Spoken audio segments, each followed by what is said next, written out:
That's all, Your Honor. आपका कोई वकील है? Yes your honour. Mungeri Lal ji, आप? इस गरीब का वकील मैं। ठहरिए वकील साहब, जिस मुकदमे की पैरवी आप कर रहे हैं उसकी सुनवाई की क्या जरूरत है?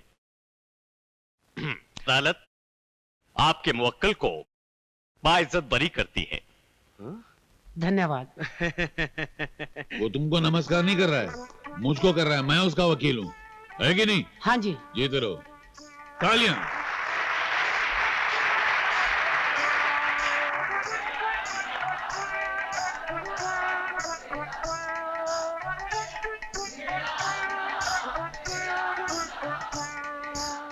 वकील साहब, मुझे पता होता तो पहले ही आपके पास आ जाता।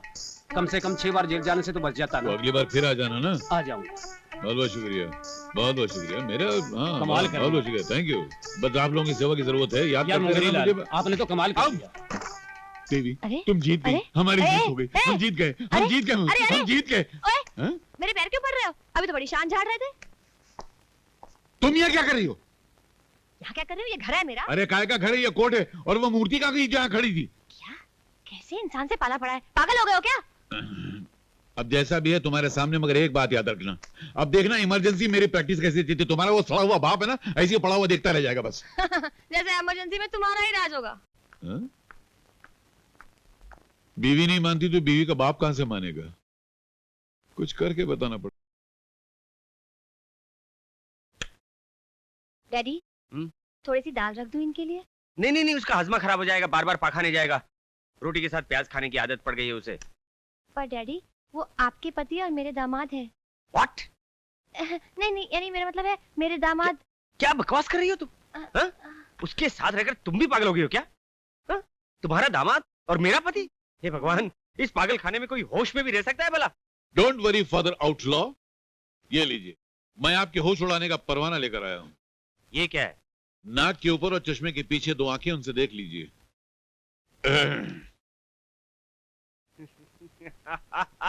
क्या हुआ डैडी? क्या हुआ? तुम्हारे बाप को हंसोड़िया हो गया, फटा हुआ जूता सूंघो ठीक हो जाएगा। हाँ। क्या हुआ डैडी? क्या? अरे बेटी, तुम्हारा बेकार से कबाड़ी पति मुझे उल्लू समझता है। समझा तो उसको जाता है जो उल्लू ना हो, है कि नहीं? अरे बच्चे, एडवोकेट मूलचंदानी ने ऐसे जाली कागजात कई देखे हैं, समझे? किसी और को मत दिखा रहा, वरना 420 में बंद हो जाओगे। सर, अगर आपकी इन दोनों आंखों में से एक भी असली हो तो उससे देखिए गौर से, ये चीफ जस्टिस के ऑर्डर हैं। क्या हुआ डैडी? ये कागजात कैसे हैं? बेटी, लाल, लाल पब्लिक प्रोसिक्यूटर अपॉइंट हो गया है। जी। मैं तो कहती थी कि एक ना एक दिन मेरा पति घास चरेगा गधे की तरह। कमाल है, हाँ? ये बाप बेटी कैसे दल बदल रहे लीडरों की तरह। लो लो, नहीं नहीं, मैं ये मरा हूँ, मुर्गा नहीं खाता, आप ही खाइए। कब ड्यूटी ज्वाइन कर बहुत रहे हैं? जल्द। जिस दिन मैं ड्यूटी ज्वाइन करूंगा, आपकी ड्यूटी ऐसे गायब हो जाएगी जैसे गंजे के सर से बाल।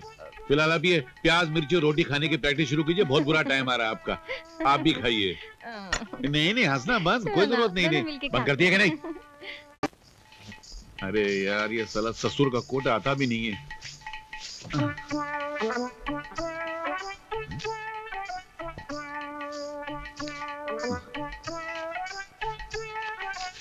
ठीक है। मुंगेरन!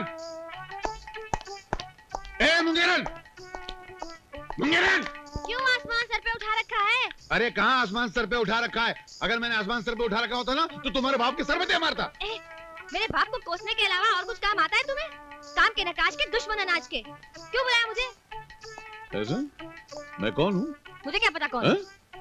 तुमको मालूम नहीं मैं कौन हूँ? जाओ पड़ोसी से पूछो, बताएंगे तुमको। अरे बाबा, क्यों बुलाया मुझे, बताओ। एक मिनट, ये क्या है? तुम्हारे पति की कॉलर झालर की तरह लटक रही है। ये कोट कुत्ते की जबान की तरह बाहर लटक रहा है। ये बटन अंधे की आंखों की तरह गायब है। अरे कम से कम एक सुई धागा लेकर इनको कम से कम टांग तो देना था। अबे ओ सपनों के सौदागर! अरे क्या मत की जबान में बात कर रही है? मैं तुम्हारा फादर इन लॉ बात कर रहा हूँ। ओह, आप हैं? अरे ये कोई फटे पुराने कपड़े की दुकान नहीं है, ये मूलचंदानी का घर है, मूलचंदानी का। और ये तुम्हारी कोई नौकरानी नहीं है, तुम्हारी पत्नी है, इस घर की मालकिन, मेरी बेटी। ओह, हे भगवान! यस? अरे मैं उसकी बात कर रहा हूँ। ऐसी कौन सी वो मनहूस घड़ी थी जिस घड़ी मैंने तुम्हें अपना दामाद बनाया? काश मुझे पता होता। अरे यार, अगर मैंने अपने हाथ को पहले देख लिया होता और उसमें वो रेखा देख ली होती जिसमें तुम्हारा दामाद बना लिखा था, तो मैं कुत्ते से चटवा के साफ कर लेता। अभी भी टाइम है, चाट के साफ करते हो क्या? साफ करना हो ना तो अब तुम्हारे दिमाग में जो सच्चाई का भूत है ना उसे साफ करो। बस तुम एक ऐसे वकील हो जिसकी आंखें क्लाइंट के लिए तरसती रहती हैं और जेबें नोटों के लिए। और मेरी जेबें देखो, नोटों के वजन से फटती रहती है। हर हफ्ते एक नया सूट सिलाना पड़ता है मुझे। झूठ के बूट से सच्चाई का सर कुचलते रहो, करते रहो कानून का बलात्कार, मगर एक दिन सच्चाई का ऐसा धक्का लगेगा कि हक्का बक्का रह जाओगे। क्या रह जाओगे? ओ मेरे बिना सर के दामाद जी, सच्चाई का सिक्का 1000 के नोट की तरह कैंसिल हो चुका है। अब बाजार में वही सिक्का चलता है जो झूठ के टकसाल में छपाओ, समझे? तक झूठ की रोटी को कानून के खून में डुबो डुबो कर खाते रहेंगे सर। एक दिन ऐसे लड़खड़ाएंगे कि सच्चाई के कदमों में गिरना ही पड़ेगा आपको। देखते रहो सपने और खाते रहो सच के सागर में डुबकियां। मैं तो चला। वकील साहब, झूठ पानी पे लिखी वो लिखाई है जो सच्चाई के किनारों से जब टकराती है तो गायब हो जाती है। देखना एक दिन सच्चे का बोलबाला होगा और झूठे का मुंह काला होगा। मेरा सपना जरूर सच होगा। कब सच होगा मेरा सपना? हाँ शिखा, यह हमारे डिपार्टमेंट का वायदा ही नहीं कसम भी है कि अपराधियों को सजा जरूर दिलवाएगा। तुम्हारे फादर मिस्टर सिद्धू की मौत से पुलिस डिपार्टमेंट को बहुत बड़ा धक्का लगा है। और हां, तुम्हें अदालत में गवाही देने के फैसले पर अटल रहना पड़ेगा। वो लोग तुम्हें डराने धमकाने की कोशिश जरूर करेंगे। सर, दुनिया का कोई डर मुझे नहीं रोक सकता। अपने खानदान के कातिलों के चेहरे अदालत में जरूर बेनकाब करूंगी। मिशिका, उस रात तुम्हारे खानदान के लोगों को किस बेरहमी से कत्ल किया गया, वो सारा वाकया अदालत के सामने बयान करो।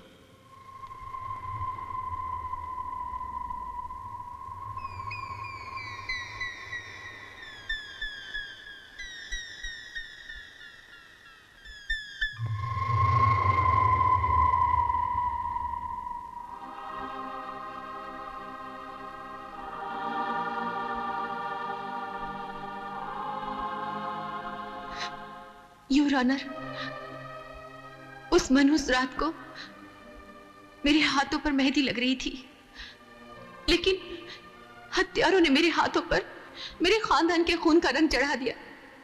जज साहब, दूसरे दिन मेरी टोली उठने वाली थी, लेकिन पापियों ने मेरे खानदान की अर्थियां उठा दी। योर ऑनर, घर में चारों तरफ खुशियां ही खुशियां छाई हुई थी।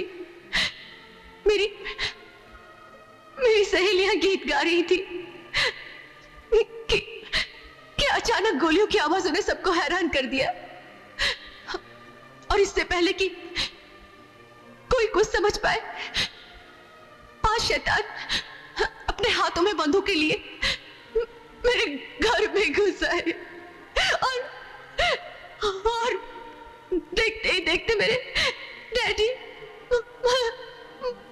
मम्मी, भैया, भाभी और अली अंकल के साथ 8 मेहमानों की लाशें जमीन पर बिछा दी। मैं अपने मासूम भतीजे सनी और सहेली रजिया के साथ जमीन पर पड़ी लाशों को देखती ही रही। जज साहब, सारा खानदान खून में नहा गया।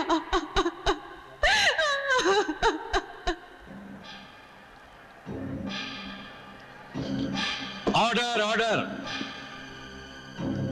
मिस शिखा, क्या उन हथियारों को पहचान सकती है? जी हाँ जज साहब, वो 5 हत्यारे अदालत में मेरे सामने बैठे हैं। वो रहे निक्का और राजू, वही है जज साहब, वही है मेरे खानदान के कातिल। मेरे खानदान के कातिल वही है। Any cross examination mister Moolchandani? No questions my lord. Proceed mister public prosecutor. बस जाओ जाओ। योर ऑनर, अब मेरी दूसरी गवाह है मकतूल डॉक्टर अली की बेटी रजिया अली।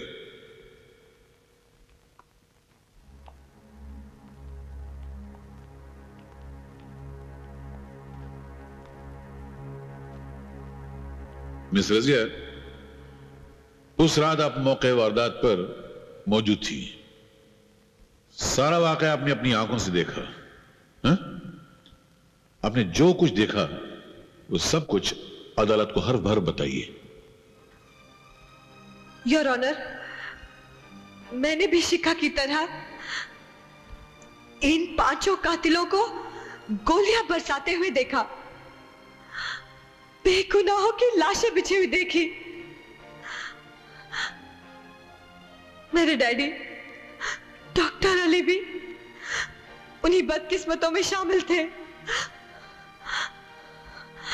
शिखा, सनी और मुझे यतीम बनाने वाले 5 आपके सामने बैठे हैं। इन्हें कभी माफ मत कीजिएगा जज साहब, इन्हें कभी माफ मत कीजिएगा।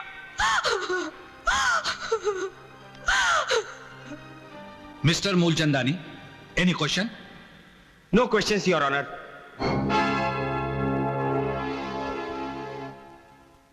योर ऑनर, मेरा आखिरी गवाह ये मासूम सनी है जिसने वो वहशतनाक मंजर अपनी आंखों से देखा है। सनी बेटा, जिन लोगों ने तुम्हारे मम्मी और पापा का कत्ल किया था वो लोग अदालत के कमरे में हैं इस वक्त? जी हाँ अंकल। कहाँ हैं? वो लोग जो सामने बैठे हैं, इन लोगों ने मेरी मम्मी, पापा, दादी और अली दादा के साथ मेरे दद्दू को भी मारा था। तुम्हारे दादू का कत्ल किसने किया था? वो जो कोट पहने बैठा है। मुझे भी एक गन दे दो अंकल, मैं इन सबको मार दूंगा। इन लोगों ने मेरे दद्दू को मारा है, इन लोगों ने मेरे दद्दू को मारा है अंकल, इन लोगों ने मेरे दद्दू को मारा है। मैं इन सबको मार दूंगा अंकल, मैं इन सबको मार दूंगा। मिस्टर मूलचंदानी। योर ऑनर, बच्चे को परेशान नहीं करना चाहता। बड़ा मासूम और प्यारा बच्चा है। जितना सीख कर आया था उतना ही बोल सका बेचारा। ये अदालत कल तक के लिए बर्खास्त की जाती है। योर ऑनर, एक फर्शनास पुलिस ऑफिसर, एक काबिल और इंसानों का हमदर्द डॉक्टर, एक होनहार बिजनेसमैन, 2 ममता की मूरत घरेलू औरतें और 8 ऐसे बेगुनाह इंसानों के खून को पानी की तरह बहाकर अपने मन के शैतान की प्यास बुझाने वाले ये दरिंदे। सर, अगर इंसानों की जिंदगी का फैसला करने वाला कानून खुद भी जिंदा है तो वो कानून एक मर्तबा अपने सीने पर हाथ रखकर अपने दिल से पूछे कि ये दरिंदे इस दुनिया में एक पल भी जिंदा रहने का हक रखते हैं? ये शरीफ इंसानों की जिंदगी को मुफलिस के घर के चिराग की तरह बुझाने वाले, ये मां बहनों के सुहाग को उजाड़ने वाले, ये मासूम बच्चों के मुंह से उनकी मां का दूध छीनने वाले दरिंदे क्या इस धरती पर जिंदा रहने का हक रखते हैं? योर ऑनर, मैं सिर्फ अदालत से दरख्वास्त कर सकता हूं कि इनको ऐसी सजा दी जाए कि इंसानों को मौत देने वाला यमराज भी इनकी मौत को देखकर एक मर्तबा कांप जाए। Mister Moolchandani, your witness. जी योर ऑनर, वकील सरकार की इस नाटकीय और भावुक भाषण ने मेरी भी आंखें गीली कर दी। योर ऑनर, मुझे मेरे क्लाइंट्स की सफाई में कुछ कहना नहीं है। इसका मतलब है कि आप ये मानते हैं कि ये 5 कातिल हैं? नहीं योर ऑनर, मैंने ये कहा कि मैं कुछ कहना नहीं चाहता, बल्कि सच्चाई कि मेरे क्लाइंट्स बेकसूर हैं एक ऐसे गवाह की जबानी कहलवाना चाहता हूं जिस पर इस देश की जनता और इस देश की सरकार दोनों विश्वास करते हैं, और वो मेरे अकेले गवाह हैं, श्री राज बिहारी जी।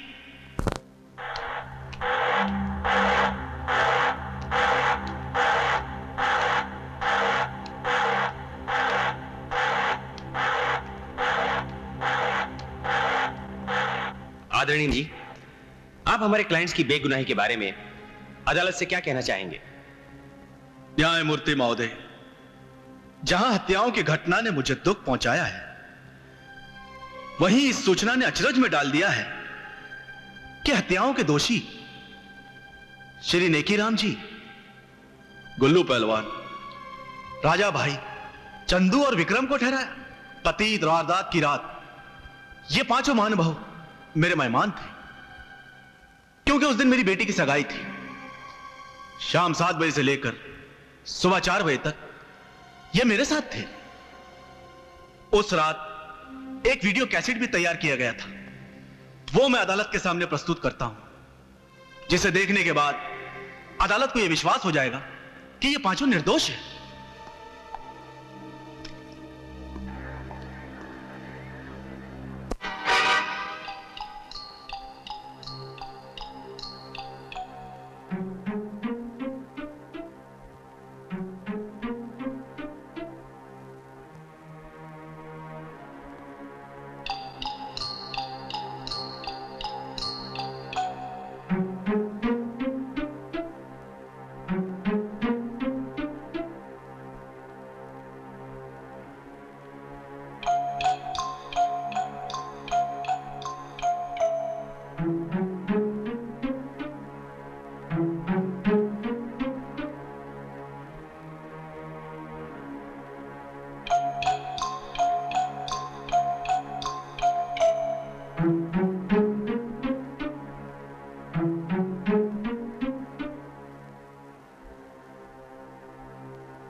तमाम गवाहों के बयानात, दोनों पक्षों की बहस और सबूतों के मुआयने के बाद ये अदालत इस नतीजे पर पहुंची है कि वकील सरकार जुर्म साबित करने में नाकाम रहे।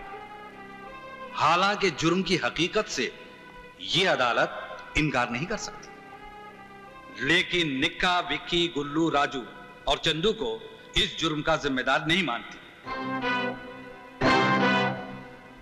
इसलिए इन पांचों मुल्जिमान को यह अदालत बाइज्जत बरी करती है और पुलिस को ताकीद करती है कि असली मुजरिमों को गिरफ्तार करके कानून के हवाले करे।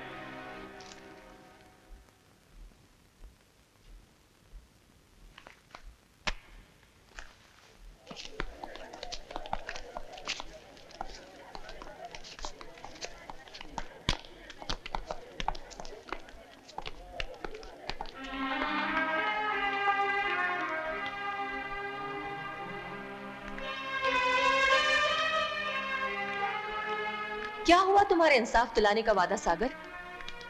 झूठ के नीचे दब गया तुम्हारा कानून। मेरे खानदान की चिताओं की राख उड़ गई हवा में। शिखा, ये पहली बार नहीं हुआ है, बहुत बार हो चुका। जब तक ये अदालतें ऐसा रोज होगा। सच्चाई एक जवान पागल औरत की तरह है जो सड़कों पे बेसहारा घूमती फिरती है और जिसके जब मन में आता है उसका बलात्कार कर देता है। मगर अब सच्चाई का जिस्म बहुत कमजोर हो गया है, झूठ और मक्कारी के जरासीम ने उसे बीमार कर दिया है। बहुत बीमार हो गई है वो, बहुत कमजोर हो गई है, मर जाएगी लगता है एक दिन सच्चाई को।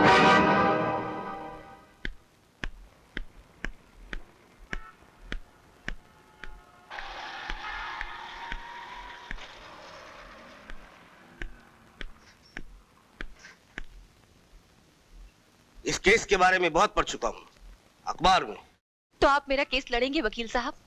मेरा पेशा यही है मैं शिखा।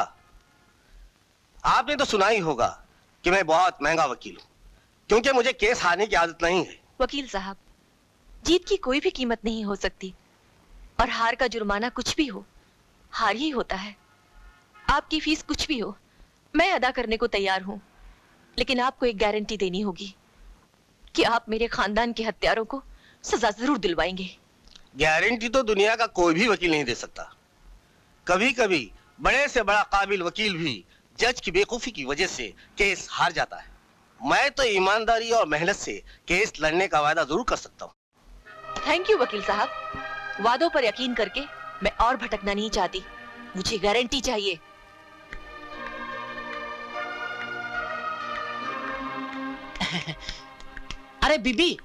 अरे बीबी ने वकीलों के चक्कर छोड़ो। वो पैसा खाएंगे और केस हारने के बाद सॉरी कहकर या फिर कंधे उचकाकर चले जाएंगे। हाँ, अगर काम की गारंटी चाहिए तो हम दे सकते हैं, केवल मायाराम। अब आपने वचन दे ही दिया है तो कुछ ना कुछ तो करना ही पड़ेगा। वरना मेरी समझ में ये नहीं आता कि ये सरकार कैसे चलेगी। दयाराम जी, सरकार चलाने की चिंता सरकार पर छोड़ दीजिए। मुझे सिर्फ इतना बता दीजिए कि मुझे न्याय किस तरह दिलवाएंगे। अरे उस पापी झूठे मक्कार रास बिहारी का बयान बदलवा कर। अब तुम ये बताओ, क्या ऐसे लोगों के रहते ये सरकार? दयाराम जी, क्या आपके कहने से वो अपना बयान बदल देंगे? बयान? अरे तुम बयान बदलवाने की बात कर रही हो? अरे हमारे पास तो ऐसी शक्ति है कि हम ये सरकार बदल डालें। बोला। बिल्कुल मायाराम जी। अबे जनता जनार्दन हमारे साथ है। और फिर हमारे पास तो दूसरा हथियार भी है।